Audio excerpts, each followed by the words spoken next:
Bonjour à tous, bienvenue pour ce test d'un téléphone. Alors là, on a un Xiaomi Redmi Note 3. Alors Xiaomi, c'est une marque chinoise qui est pas très connue en Europe encore, mais qui est en Asie est vraiment très répandue. Et je voulais voir ce que ça donne, qu'est-ce que valait leur téléphone. Alors c'est un téléphone certes chinois, mais c'est une marque vraiment très répandue et de bonne facture. Alors on va voir. Alors là l'emballage il est assez simple, il fait un peu penser à Apple, le design d'emballage. Rien de spécial dessus. Après là on a le téléphone. On va regarder après. Dans la boîte. Là on a probablement le mot d'emploi, mais tout est en chinois. Là on a l'extracteur de SIM. On met de côté. Après on a le chargeur secteur. Voilà, c'est venu avec la prise d'origine, la prise chinoise, mais avec, quand vous le commandez par exemple chez Xiaomi Mi France, il vous envoie un adaptateur pour prise européenne. Alors vous pouvez brancher sans problème. Alors il est de 2 ampères, 2 ampères heure. C'est de la charge rapide. Après là on a un câble. C'est USB, micro USB tout classique, rien de spécial. Après le téléphone en lui-même, il est tout en métal. À l'arrière, il y a juste le haut et le bas, c'est du plastique qui est peint. Ça, on voit un peu comme la différence de couleur, on voit que c'est pas le même matériau. Après là on a le capteur photo, on a double LED, lecteur d'empreintes digitales, le logo, alors c'est juste écrit MI pour Mi, c'est en fait c'est le raccourci de Xiaomi ou Xiaomi en chinois, la prononciation. Là on a le haut-parleur arrière. En haut, on a la prise jack 3.5 qui, elle, là encore. Micro. Et là, c'est un capteur infrarouge pour être utilisé comme télécommande pour la télévision. Sur le côté gauche, on a le lecteur pour la carte SIM et micro SD. Ce téléphone, il est double SIM. Et on peut mettre une carte SIM et une carte mémoire. C'est bien, alors, si vous allez souvent à l'étranger, vous pouvez utiliser le téléphone avec 2 cartes SIM, ou si vous n'avez pas besoin, vous utilisez juste la carte mémoire et une carte SIM. Sur le côté droit, on a le bouton volume plus moins et le bouton power on off. Dessous, il y a juste un microphone et le micro USB pour charger. À l'avant, c'est un écran de 5,5 pouces. C'est du LCD. Après, on a le lecteur, la caméra ici devant et le capteur de luminosité. En bas, on a 3 touches qui sont pas intégrées dans l'écran, mais sur le téléphone lui-même. Et elles sont rétroéclairées. Je sais pas si vous voyez un petit peu, alors, légèrement, mais elles le sont bien rétroéclairées. Et après, alors c'est un téléphone qui tourne sous Android. Voilà. C'est un téléphone qui tourne sous Android. Alors il est sous Android 5.1.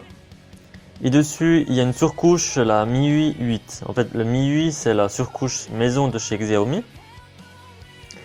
Et leur surcouche à eux fait vraiment beaucoup penser, je trouve, un petit peu à iOS chez Apple, le style, mais ça reste du Android classique. Après, en commandant directement chez Xiaomi Mi France, la ROM, en fait la surcouche, elle est en français, elle a été traduite. Si vous commandez vous-même directement en Chine, parfois c'est un peu moins cher. Donc commandez vous-même, souvent déjà c'est pas traduit, c'est soit la version anglaise, soit la version chinoise, c'est encore pire. Et il n'y a pas le Play Store. Donc là au moins vous avez le Play Store, téléchargez toutes les applications que vous voulez. Ça c'est vraiment intéressant. Et là, il y a même le dossier avec tout déjà pré-téléchargé, tous les services de chez Google. Alors là, vous êtes tranquille, il y a vraiment tout. Alors comme vous voyez, j'ai installé 2-3 applications en plus, AnTuTu et Geekbench. On va vite voir qu'est-ce que ça... Alors, où est-ce que je les ai mis là? Alors, le score chez Geekbench, en single score, c'est en 1487. Et en multicore, c'est du 2784. Après, si on compare, oh, nous on est là, 2000, là. Alors, ça équivaut un peu à un OnePlus 2 et un Nexus 6P. Plus ou moins l'équivalent. Déjà un OnePlus 2, pour ceux qui connaissent, je crois qu'il est autour facilement des plus de 300 € très facilement. Et ça, c'est quand même un téléphone à peine plus de 200 €. Hein. Et le Nexus 6P, je crois qu'il est facilement aussi autour des 500 €. Hein. Or, là, c'est équivalent, du moins pour le processeur. Pour le reste, ça on verra après. Après, j'ai aussi AnTuTu, où est-il? Là. AnTuTu nous a fait un score de 73 945. Et classement, pour équivalence, par exemple, le iPhone 7 Plus, je ne sais pas si vous voyez, l'iPhone 7 Plus, il est carrément 100 000 de plus en nombre de points. Après, on va prendre quelque chose d'équivalent. Téléphone.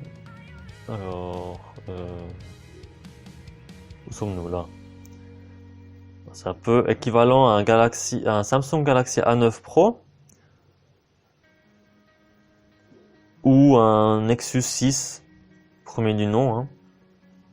Plus ou moins équivalent. Hein.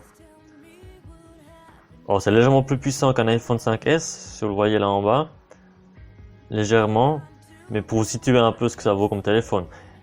Et pour comparer, un iPhone 5S quand il est sorti, il valait facilement plus de 600 €. Ça, c'est un téléphone à peine plus de 200 €. Hein. Pour comparer. Et après, on peut vite voir ce qu'il y a dedans. Alors, c'est bien un Xiaomi ou Xiaomi, prononcé la prononciation chinoise. Redmi Note 3. Il tourne sur Android 5.11, 64 bits. Processeur, c'est un Qualcomm. Alors, le téléphone, il y a deux modèles. Il y a le modèle classique et la version Pro. Ça, c'est la version Pro. Le modèle classique, il a seulement 2 Go de RAM et 16 de mémoire. Et la version Pro, il a 3 Go de RAM et 32 de mémoire. Ça, c'est la version Pro, il a un peu plus de mémoire. Et en même temps, la version Pro, elle a aussi un processeur Qualcomm, un peu plus puissant. Si vous prenez la version classique, il a un processeur Mediatek, je crois que c'est un X10. Il est beaucoup moins puissant quand même. Hein. Mais là que le Qualcomm, vous êtes quand même tranquille, c'est un bon processeur. Oh, c'est le Snapdragon 650. C'est un processeur moyen de gamme chez Qualcomm, mais un très bon processeur. Le plus graphique, c'est un Adreno 510. L'écran, il est du Full HD en 1920 sur 1080. La caméra arrière fait du 16 mégapixels environ. La mémoire, on voit bien qu'il y a 3 Go de RAM. Stockage total, ça fait 32, mais là après il faut enlever le Android qu'il y a dessus. Il ne reste plus que 24. Plus que j'ai téléchargé comme application, à la fin il ne reste plus que 22, mais à l'origine c'est 32. Après le processeur, c'est un Snapdragon 650, c'est un Seeker. Après la puce graphique. Après la densité de pixels, alors l'écran c'est du 5,5 pouces comme je dis. Densité de pixels c'est du 480 dpi. Après la caméra arrière, on dit avant 16 mégapixels. La caméra avant pour la selfie cam c'est du 5 mégapixels. Le poids c'est 164 grammes. Or c'est pas hyper léger, on a vu des plus légers que ça, mais c'est un poids encore relativement bien. Et par rapport à la batterie, je l'ai chargé à fond quand je l'ai déballé. J'ai fait toutes les mises à jour J'ai téléchargé toutes les applications. J'ai fait les tests Antutu, Geekbench et compagnie. J'ai fait des photos, tout ça. Et maintenant il est... Je sais pas si on voit les pourcents. Non, je l'ai pas mis. Mais si vous voyez la barre en haut, il est à peine à quoi 3/4 de la charge encore. Il n'a pas vraiment beaucoup, c'est pas beaucoup vidé. Pas bon, le reste. Bon, il n'a pas le NFC, le Wi-Fi là, Bluetooth de toute façon. Après là, je passe en vitesse, tout ce qu'il y a, c'est pour ceux qui intéressent. Bref, alors ça c'est tout pour Antutu. Après, j'ai envie de faire un test aussi par rapport alors photo, musique et vidéo. Alors là pour l'appareil photo, j'utilise juste l'application qui est déjà d'origine, hein. Je télécharge rien de spécial pour voir. Et je sais pas si vous voyez bien, mais l'appareil photo il est vraiment assez rapide. Bon, par contre, quand j'essaie en extérieur, bon là c'est bien éclairé et tout, mais à l'extérieur ça clique toujours autant vite, mais parfois il a la peine à focuser. Comme vous voyez, on voit que c'est un peu trou. Bon, j'ai bougé avec la main aussi. Ah, je vais vous mettre maintenant des images que j'ai prises en extérieur. Il y en a des qui sont un peu au plein soleil, d'autres qui sont prises à l'ombre. Après maintenant, je vais vite voir niveau musique, qu'est-ce que ça donne le petit haut-parleur qu'on a derrière. Est-ce que c'est suffisant ou pas?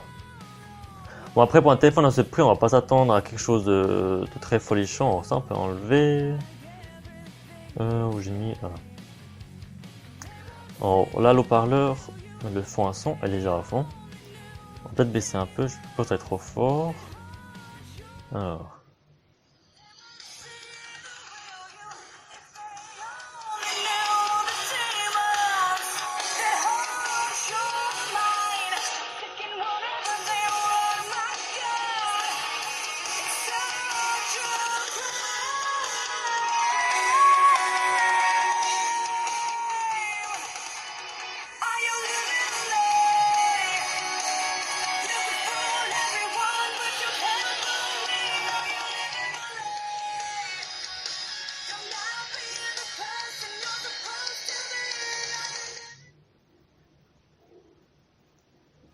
Bon, le son il est encore assez bon.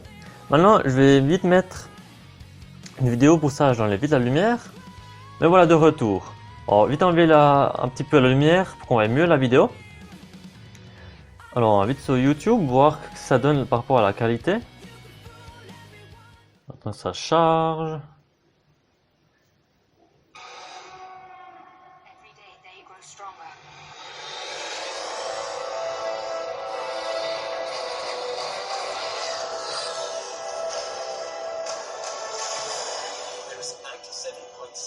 Chance of failure.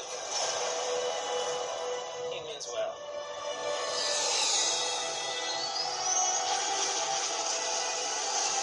This is our chance to make a real difference.